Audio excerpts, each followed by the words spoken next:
अस्सलाम वालेकुम, welcome to another video. और आज की जो वीडियो है वो एक इम्पॉर्टेंट एसेसरी है जो कि बाइक राइडिंग के लिए यूज़ होती है, उस पर है। जो मेरे कुछ दोस्त हैं उन्होंने मुझे डीएम्स भी किए और कुछ दोस्तों ने भी कहा कि जो बिगिनर्स हैं या जो इस तरफ बाइक राइडिंग या इस फील्ड की तरफ आना चाहते हैं, तो उन लोगों को जो जो मुश्किलात होती हैं कोई चीज़ परचेज़ करने में, उसके बारे में आइडिया नहीं है कि कोई किस चीज़ में क्या क्या जो बेसिक फीचर्स होने चाहिए, उनके बारे में कोई नो हाउ लोगों को इतनी ज़्यादा नहीं मिलती। क्योंकि मैं भी जब कुछ चीज़ें परचेज़ करने के लिए मार्केट में गया था फर्स्ट टाइम, तो मुझे भी बहुत सी चीज़ों का आइडिया नहीं था। तो मैंने सोचा कि जिन चीज़ों का मुझे इशू फेस हुआ था या जब मुझे हेल्प चाहिए थी, मुझे कहीं से नहीं मिली थी, तो मैं आप लोगों को उस बारे में कुछ गाइड कर सकूं। क्योंकि मुझे भी कुछ चीज़ों में नुकसान उठाने के बाद इन चीज़ों का पता लगा कि यार ये चीज़ें मैं पहले से अगर मुझे पता लग जाता तो मैं शायद उस नुकसान से बच सकता था। खैर, तो आज जो मैं व्लॉग बनाने जा रहा हूँ वो है बाइक राइडिंग में जो हेलमेट यूज़ होता है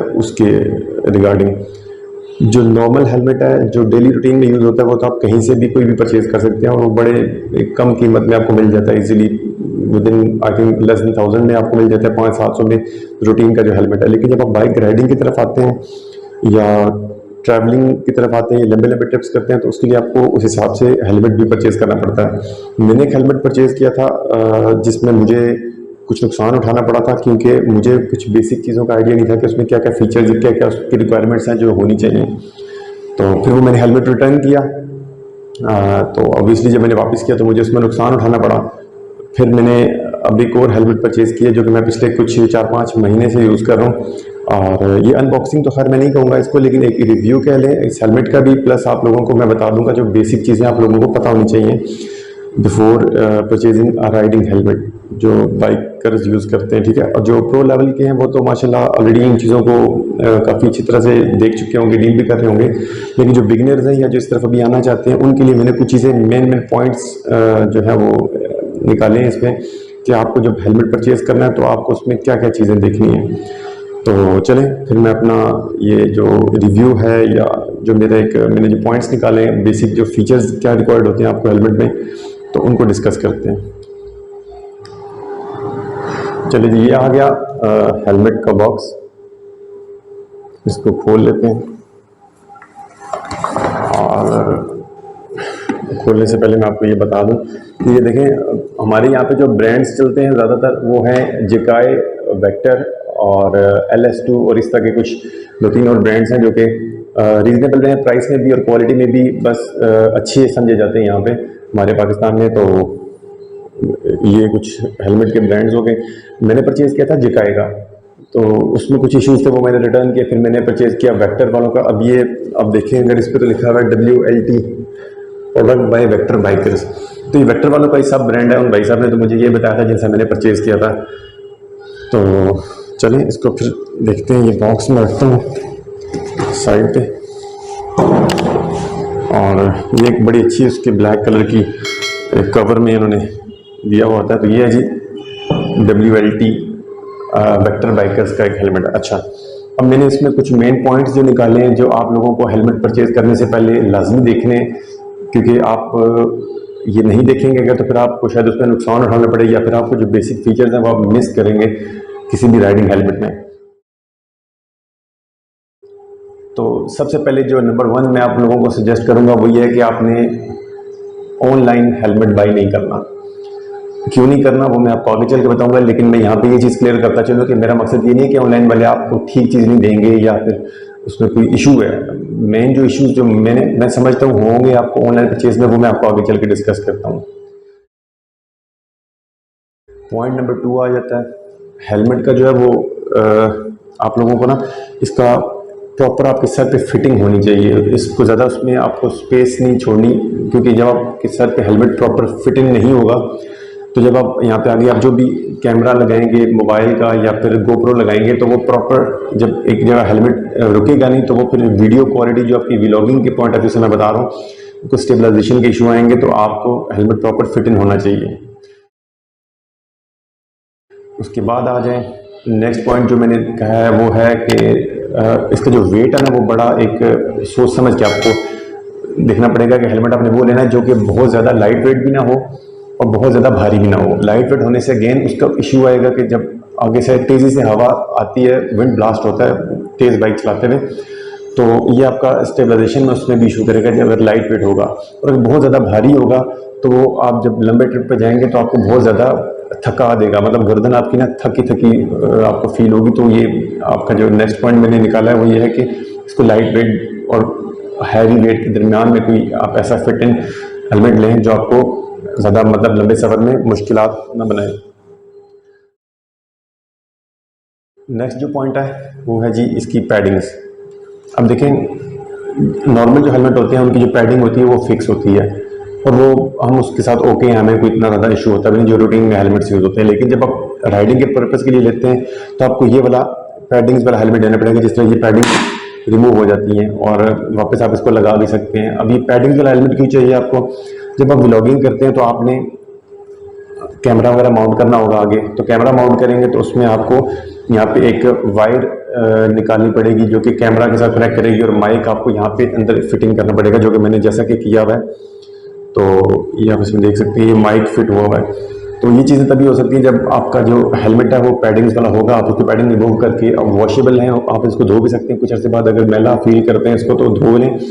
और जब अपने माइक फिटिंग करना हो या कुछ लोग जो होते हैं वो दूसरे अपने जो बाइकर जो दोस्त हैं उनके साथ कनेक्ट करने के लिए उन्होंने इंटरकॉम्स लगाए होते हैं, तो उसकी जो सारी वायरिंग है बेसिकली वो पैडिंग्स अगर रिमूव हो जाएंगी तो आप लोग इजीली उसमें ये वायर्स वगैरह सेट कर सकते हैं और जो है आप उसको यूज़ कर सकते हैं। तो ये पैडिंग वाला हेलमेट भी आपको देखना चाहिए कि आपने वो लेना है। अब नेक्स्ट चीज़ आ जाती है जिस वजह से जो मेन पर्पज़ है, जिसकी वजह से मैंने अपना पुराना हेलमेट जो पहले लिया था जेकाई का वो मैंने वापस किया है। वो इसलिए किया था कि जिस तरह भी अभी देख लें, जब जैसे मैंने कहा कि हेलमेट आपके सर पे प्रॉपर फिट इन होना चाहिए, तो गर्मी होगी या सर्दी होगी आपका जब हेलमेट प्रॉपर आपके सर पे फिट इन जिसे कहते हैं फंसा हुआ होगा तो एयर वेंटिलेशन के आपको इश्यूज आएंगे, तो स्वेटिंग होगी, पसीना आएगा, तो आपको ज़रा मुश्किलात होंगी हेलमेट पहनने में ज़्यादा देर के लिए। तो उसका जो हल है वो मेरे पुराने वाले हेलमेट में नहीं था, जिसकी वजह से मैंने ये हेलमेट परचेज किया। वो ये है आपके ये जो एयर वेंट्स हैं, 2 एयर वेंट्स यहाँ पे आगे आए हुए हैं और 2 एयर वेंट्स ये पीछे आपको यहाँ से नज़र आ जाते हैं। जब आप लॉन्ग ट्रिप्स पे जाते हैं तो ये एयर वेंट्स का बड़ा इंपॉर्टेंट रोल होता है। आपको जो एयर वेंटिलेशन के पॉइंट ऑफ व्यू से ये मेन चीज़ है, आपने इस चीज़ को जो है वो नज़र में रखना है और आपने हेलमेट परचेज करते हो ये चीज़ लाजमी देखनी है कि इसमें एयर वेंट्स हों, क्योंकि आपको मुश्किलात होंगी अगर ये एयर वेंट्स नहीं होंगे। और ये एयर वेंट्स की मज़े की बात कहूँ, ये बंद भी हो जाते हैं। अगर आपको लगता है कि ठंड है बहुत ज़्यादा, मतलब आपको ज़्यादा से डायरेक्टली स्ट्रेट आपको आगे से हवा नहीं चाहिए, तो आप इन एयर वेंट्स को बंद भी कर सकते हैं और खोल भी सकते हैं। अच्छा जी,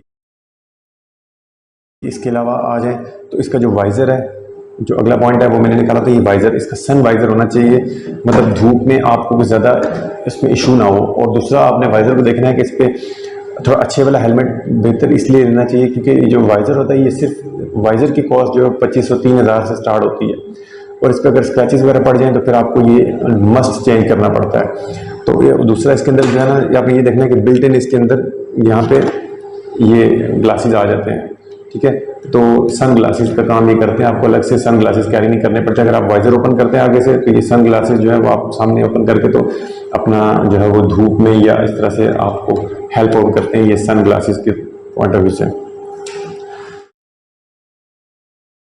तो इसका जो अब मैंने एक और नेक्स्ट पॉइंट आप लोगों के साथ जो मेन चीज़ आप लोगों ने देखनी है वो ये है जनाब, फुल फेस हेलमेट तो आपने लेना ही लेना है, ठीक है। जब आप लॉन्ग ट्रिप्स पे जाते हैं तो आपने फुल फेस को कवर करना है। अब होता क्या है, जो नॉर्मल हेलमेट्स होते हैं उसमें जस्ट ये आपका ये जस्ट वाइजर ओपन होता है एंड दैट्स इट। लेकिन मैं आपको रिकमेंड करूंगा कि आपने फ्लिप अप हेलमेट लेना है। फ्लिप अप हेलमेट क्या होता है, यहाँ पे इसके नीचे एक बटन होता है और ये पूरा हेलमेट आप लोगों का ऐसे ओपन हो जाता है। तो ये आपको, अगर आप वीडियो या रिकॉर्डिंग नहीं कर रहे, या कुछ लोग अगर कैमरा किसी साइड पे माउंट करते हैं या यहाँ हेड पे माउंट करते हैं, तो आप ये ओपन करके तो डायरेक्टली आपको जो एयर वेंटिलेशन है या आप अगर ईजीली कंफर्टेबल फील करते हैं इसको उठा के ओपन करके वीडियो बनाना या चलाना, तो वो आपकी अपनी आसानी। और वैसे ही मैं भी रिकमेंड करता हूँ कि फ्लिप अप हेलमेट ही होना चाहिए। और इस तरह से जिस एयर वेंट्स की मैंने बात की, तो ये आप आगे भी दो देख सकते हैं कि यहाँ पे भी इसके एयर वेंट्स मौजूद हैं। एक इम्पॉर्टेंट चीज़ जो मैं आखिर में भूल गया आपको बताना, वो ये था कि ये आप देखेंगे ये लिखा हुआ है डॉट अप्रूव, ठीक है। ये पॉइंट सबसे इम्पोर्टेंट आपने देखना है। डॉट अप्रूव्ड का मतलब है कि डिपार्टमेंट ऑफ ट्रांसपोर्टेशन ने इसको अप्रूव किया हुआ है कि अगर इन केस खुदा खास्ता एक्सीडेंट होता है या अगर आपका सर नीचे हिट करता है तो ये हेलमेट आपको मैक्सिमम उसको तक हद तक ना उसको आपको नुकसान से अवॉइड करेगा, आपको बचाएगा। तो ये डॉट अप्रूव्ड का भी होना ज़रूरी है। गो कि मुझे थोड़ा सा इस पर डाउट है कि अब मैं इसकी अथेंटिसिटी तो मैं नहीं चेक कर सका, बट ये प्रॉपर उन्होंने ये लगाया हुआ है तो हमें इस पर ट्रस्ट करना पड़ेगा कि ये डिपार्टमेंट ऑफ ट्रांसपोर्टेशन से अप्रूव्ड है। तो जब डिपार्टमेंट ऑफ ट्रांसपोर्टेशन या डॉट अप्रूव्ड इसको कहते हैं तो फिर इसका मतलब है कि हमें ये ट्रस्ट करना पड़ेगा कि भाई ये उन्होंने चेक किया हुआ है और उन्होंने इसको पास किया हुआ है कि आप लोग इसको सेल कर सकते हो। ये सेफ्टी के जो बेसिक फीचर्स या जो मेजर्स हैं ये उनको तमाम फॉलो करता है और इस हिसाब से ये डॉट अप्रूव्ड इसको कंसिडर किया जा सकता है। तो ये जनाब होगी मैंने कुछ मेन पॉइंट्स जो मैंने खुद फील किए और जो मैंने सोचा कि यार ये राइडिंग हेलमेट में लाजमी होनी चाहिए। उसके अलावा बाकी आप देख लें कि इसकी जो ये स्ट्रिप्स हैं ये अच्छी वाली होनी चाहिए, मजबूत होनी चाहिए। अब मैंने खैर इसमें ये अलग से माइक भी इंस्टॉल किया हुआ है, इस पर मैं आपको बाद से रिव्यू दे दूंगा। और मेन और मेरा हेलमेट जो है ना बड़ा अच्छा एक इसका रीजनेबल वेट है, मुझे बहुत ज़्यादा ये भारी भी फील नहीं होता, बहुत ज़्यादा लाइट वेट भी फील नहीं होता। तो ये कुछ मेन पॉइंट्स मैंने आप लोगों के साथ रखे हैं। अब आ जाते हैं इसकी प्राइस की तरफ। जो नॉर्मली हेलमेट स्टार्ट होते हैं वो जो चाइना के या इस तरह के डिफरेंट ब्रांड्स आज में मार्केट में आ गए हैं। तो क्योंकि मैं रावलपिंडी इस्लामाबाद में जो सबसे बड़ी मार्केट है मरी रोड पे, वहाँ पे हेलमेट्स की बहुत सी शॉप्स हैं, तो मैंने ये वहाँ से परचेज़ किया है। तो वहाँ पे आपकी कॉस्ट करेगा तकरीबन 9,500 के करीब, 9,500 में मुझे इसने कॉस्ट किया था। और इस रेंज में मैं समझता हूँ ये बेस्ट हेलमेट मुझे मिला है। और इसके अलावा अगर आप जाएंगे तो मार्केट में आपको 3,000, 4,000, 5,000 से स्टार्ट हो रहे हैं, लेकिन उनका या तो बिल्कुल लाइट वेट है या उनकी क्वालिटी आपको बड़ी कंप्रोमाइजिंग सी लगती है। तो लेकिन ये मुझे हर लिहाज से उसमें बेस्ट लगा है। बाकी आप लोग मैंने जो पॉइंट्स देखे हैं, जो मुझे लगा कि एक राइडर जो बाइक राइडिंग करता है उसको लाजमी चीज़ें देखनी चाहिए बिफोर परचेजिंग अ हेलमेट। बाकी अगर आप लोग हाई प्राइसेस की बात करेंगे तो वो तो लाखों में भी जाकर तो हेलमेट्स आपको मिल जाएंगे, लेकिन जो बिल्कुल बिगिनर्स के लिए स्टार्टिंग प्राइस रेंज में ये वाला हेलमेट बेस्ट है या इसके साथ के जो हेलमेट्स हैं वो बेस्ट हैं। तो ये था आज का हेलमेट का रिव्यू। उम्मीद है मैंने जो मैक्सिमम जो चीज़ें मैंने देखी थी, जो पॉइंट्स मैंने देखे थे, मैंने आप लोगों के साथ शेयर कर दिए हैं। इसके अलावा अगर मैंने कोई चीज़ मिस कर दी है या जो भाई इस वीडियो को जो लोग देख रहे हैं अगर उन्हें कुछ लगता है कि यार इसमें मैंने कुछ चीज़ें मिस की तो मुझे कमेंट सेक्शन में ज़रूर बताएं, ताकि जो लोग भी हेलमेट परचेज़ करने जाते हैं उनको तमाम जो बेसिक जो रिक्वायर्ड फीचर्स होते हैं उनके बारे में अच्छी खासी इन्फॉर्मेशन होनी चाहिए, ताकि मार्केट में जब वो जाएँ तो उनको कोई भी आज तो चलो हेलमेट का रिव्यू था या इसके बारे में जो मैंने वीडियो बनाई है, बाकी इस तरह दूसरी चीज़ों के बारे में मैं वीडियो बनाऊंगा तो ताकि जो लोग परचेज़ करने जाते हैं इन चीज़ों को, गैजेट्स को, गियर्स को, एसेसरीज वगैरह को, तो उन लोगों को इन चीज़ों को परचेज़ करने में कुछ परेशानी ना हो। तो चले आज का व्लॉग यहाँ पे ख़त्म करते हैं। नेक्स्ट मेरा जो व्लॉग होगा इंशाल्लाह वो मैं मोस्ट प्रोबेबली किसी जगह पे आपको घुमाने के लिए लेके जाऊँगा जो मेरा ट्रैवलिंग का होगा इंशाल्लाह। उस वक्त तक के लिए फिर मैं आपसे इजाज़त चाहूँगा। मिलते हैं किसी अगले व्लॉग में। अल्लाह हाफ़िज़।